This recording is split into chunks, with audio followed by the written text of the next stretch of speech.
Hey guys, what is going on? This is Jaytax here, and I'm coming at you with a little bit of a commentary here today.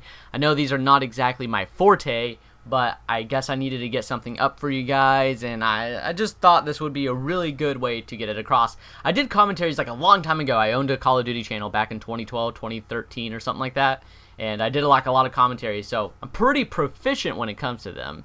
And I was like, why not? Let's do one and update everybody on what's going on. So there are a couple things I want to talk to you guys about. One, my status right now with doing YouTube, the whole parent conflict thing. And two, a more recent event, big YouTubers versus smaller YouTubers. So try and get that out there. Anyways, moving on. To start things off, I'm going to go ahead and tell you guys I've been talking to my parents about me doing YouTube with the whole being out of the house from 8 a.m. to 6 p.m. and how this is going to work, and I don't know. As you guys know, my parents really didn't like the fact that I was doing YouTube. They preferred me to like go out and do things, but I wanted to do YouTube because it's no secret that you guys know I want to do this as a job in the future, and being outside from 8 a.m. to 6 p.m.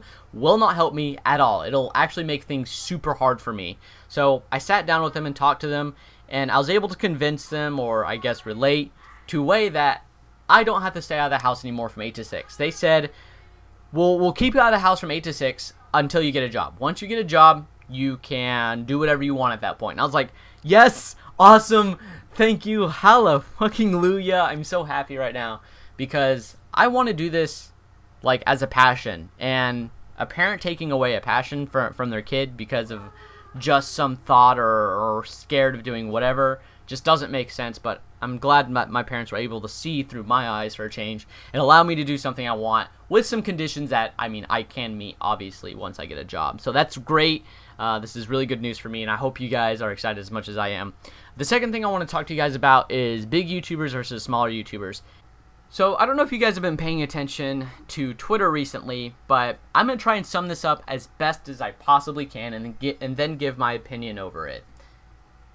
So about 2 months ago, 3 months ago maybe, Syndicate, Jericho, and Firefox wanted to work on this new project called My Night MMO. I don't know if it's a server they're launching, I don't know if it's like a new series they're coming out with, but I just know it's called My Night MMO, and they wanted a trailer for this specific project. So they sent Deck out, one of Syndicate's associates. I believe Deck is like a manager for the My Night server. So they sent Deck out to go look for an animator to create the new trailer for it. And he came across this animator called MacBot. MacBot at the time I think had like 10k subs. Very small compared to like Syndicate's 9 million subs and Jericho's several 100,000 subscribers. Same thing with Firefox. I think Firefox has like 500,000. So he's fairly small compared to them. Well, turns out that when Deck and MacBot were in the talks about how he was going to get paid, everything was completely unclear. MacBot was like, can I get a 50-50 trailer revenue split? And then Deck was like, I don't know if they're going to be monetizing it. And then MacBot's like, that's fine. Can I just get a shout out via description? Put my link in everybody's description up at the top. And then Deck didn't respond. Maybe, I don't know. But it turns out that when he finally got the trailer done a couple months later, he sent it off to Syndicate and Jericho and Firefox.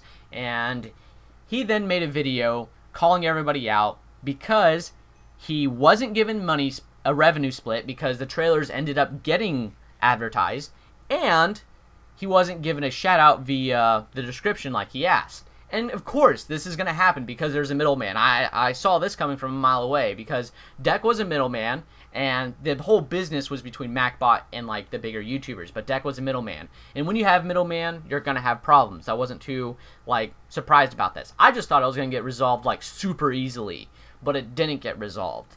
What happened was this blew up like super badly. A lot of people were calling out Syndicate for stealing, and a lot of people were calling out MacBot for probably covering something shady up, like who knows. So Drama Alert ends up hearing about this. Killer Keemstar, he's a very popular reporter when it comes to drama in the gaming community, in the YouTube community, and he saw this as juicy drama, so he just jumped on that immediately. So he invited Syndicate and MacBot onto his show to talk about it and resolve the problem. When MacBot and Syndicate got onto the show, they were arguing back and forth on Twitter, so there was like some salt in the air between the two, and there's like some whatever. And to start off, MacBot didn't really like give himself a professional attitude. He just flat out called Syndicate out, and he's like, "Oh, be wary, viewers. Syndicate is wiretapping this." So yeah, like what does that prove? That doesn't help the situation. You just made yourself look like an asshole right there. Like, calling Syndicate out for, like, quote unquote wiretapping, like, doesn't make any sense. Like, you're just trying to make him look bad, which I didn't personally like. And there's nothing that I gained from being informed about him wiretapping. He was recording the audio conversation. So, yeah, cool, I guess, whatever. Anyways, moving on. So, throughout this entire debate, I'm going to try and sum it up as best as I can.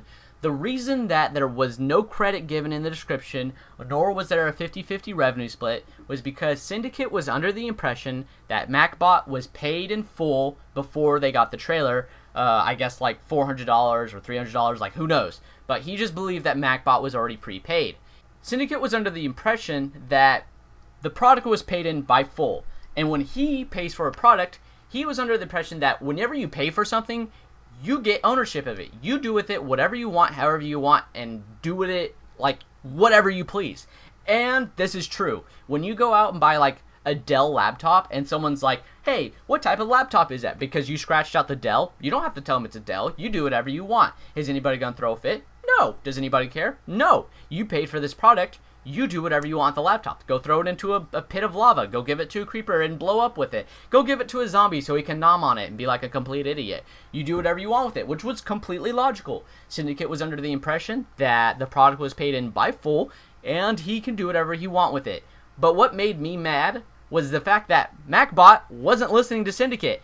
Syndicate had to repeat himself like 3 or 4 times about said specific reason why he wasn't given credit, and this made me so mad because he just wasn't listening. He was being super childish. He was being completely unreasonable. He was trying to interrupt Syndicate anytime he tried to answer his question, and I don't blame him. This kid was acting extremely rude, so Syndicate was going to act rude back. Because if he tried to stay professional about it, he was going to lose the argument, period, downright. Because MacBot has leverage that there's this thing in the air called big YouTubers taking advantage of small YouTubers.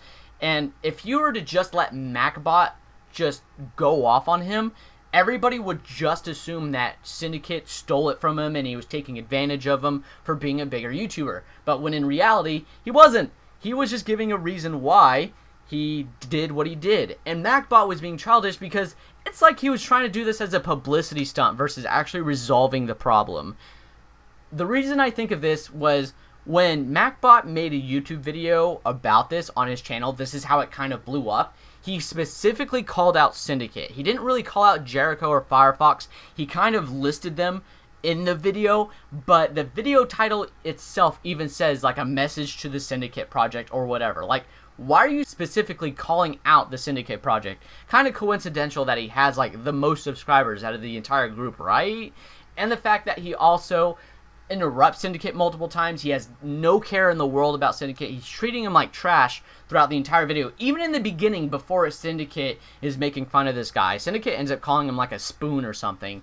And Syndicate started professional, but let's say he ended childishly. But that's because MacBot was treating him like trash. And a lot of people were siding with MacBot on this. I don't know why.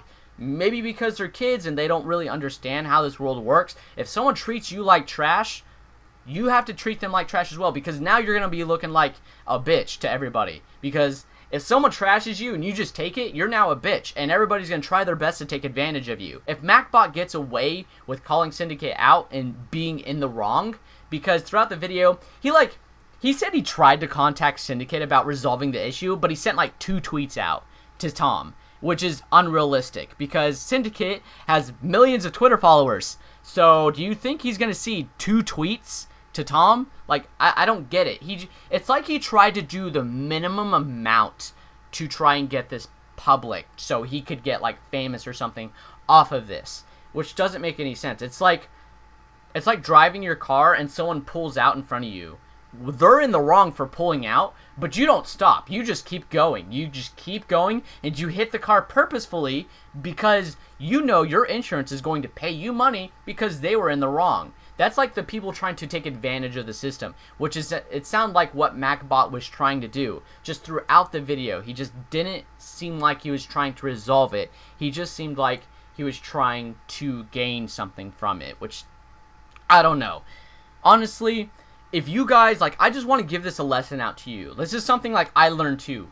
Do your best to, like, try and resolve something and go off on good terms, because MacBot burned a bridge between Syndicate, Jericho, and Firefox. Like, that bridge is now gone. You cut off a doorway that could potentially help you out being successful in life, whether it's YouTube or something. I want to tell you guys right now, like, the life lesson is, I've never burnt bridges ever. Actually, no. I've burnt bridges before, but that was with Tiffany, but she's a stupid bitch. Don't ever, like, burn bridges, especially over something completely stupid as to credit wasn't given.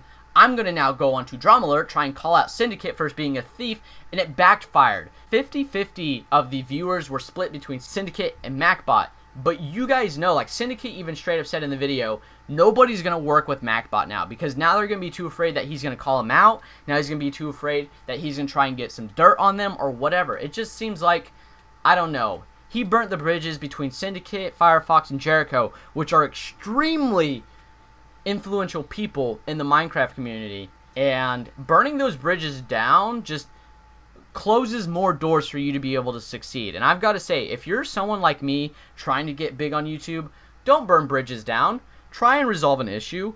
Unless a bitch, like, breaks up with you and tells you you're going to be gay in the future, don't burn bridges down. People are trying to do their best to just avoid drama altogether. Like, 99% of the time, nobody really wants to deal with it. So, I don't know. I rambled on a lot. I'm going to have to edit this commentary because I know I rambled on a lot. This is like a 10-minute video here. But the moral of the story is, try and resolve an issue versus trying to gain something from it. When you're trying to just solely gain something from it and thinking of yourself, whether it's going to cost to basically have the baddest blood between you and that other person, don't do it. It's really not worth it in the long run. He just destroyed any type of future correlation between him and Syndicate in the future. But anyways, I really hope you guys enjoyed. I'm excited that I'm able to come at you with content again, and I'll probably try and get some multiplayer videos up for you tomorrow. But this has been Jaytax, and I'll talk to you guys later. I'm out. Peace.